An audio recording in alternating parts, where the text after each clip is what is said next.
Welcome to another Freshservice Tips and Tricks.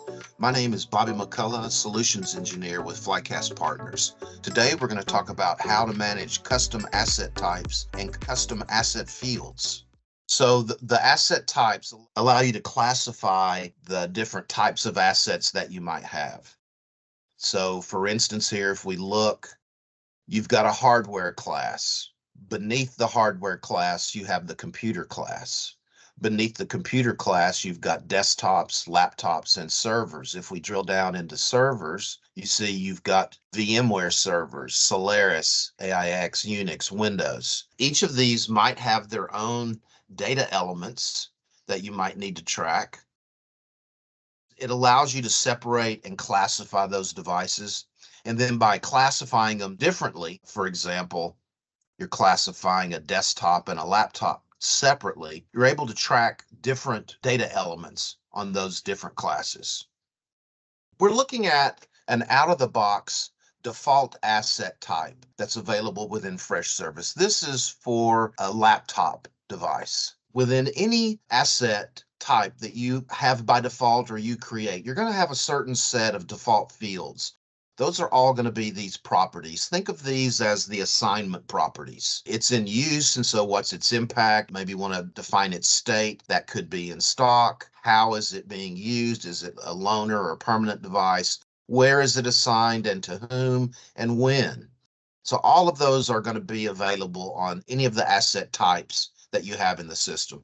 Also, this general box here at the top, where you've got the asset type defined, an asset tag, that impact that you defined over in the properties, as well as the end of life. That's all going to be available here in the general area. So that's going to be common across all asset types in the system, whether it's a default asset type or it's one that you create. But you notice here, beyond those standard default fields, we've got some specific fields that speak directly to this laptop. What are the hardware attributes? What are the computer attributes, the operating system and the version, who was the last person to log in. But even on these default asset types, you're going to be able to create custom fields. And so while we do have the ability over here in the properties to define whether or not it's a permanent or a loaner type, we don't really know necessarily when that loan date occurred, how long that loan period is, or when that device has been returned. I added a couple of fields here that just extend what we're able to do here with this particular asset type.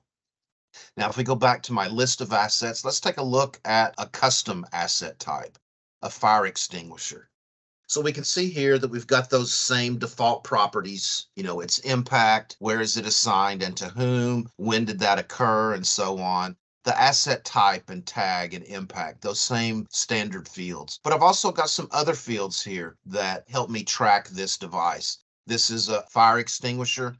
It's important to know when the last inspection date was. So we've got that right there to track that on this particular device. You're able to take advantage of the standard fields on those default asset types. You're able to add fields to those default asset types, but then you're also able to create custom asset types that allow you to manage whatever you want to manage and any data elements about that particular type of device. So let's take a look at how that happens. That's over in our admin area of the tool where we define our asset types and fields. Let's go take a look at that laptop device. If we go down and take a look, here we've got our hardware properties. That's by default. That's really because this is a discoverable device. That's not anything that you can update. The same thing for the computer properties. But here I have specific properties that I can add for this laptop. So I added a date field for the loan date and time. I added a drop down with options for how long that loan period should be. And then another date and time field for when that device is returned. But you see you've got choices here between single lines of text. You've got paragraph text, checkbox. You've got multi drop down options, date time options. So tons of options here on the type of fields. Really, you just drag and drop right into the form. You can define whether or not that field is required when it's submitting. You can also provide a label for that field as well. So again, this allows you to create those data elements that you might need to track regarding any of your asset types that are already there, but also provides the ability for you to track other devices that may not be there and any data elements about those that you might need to manage.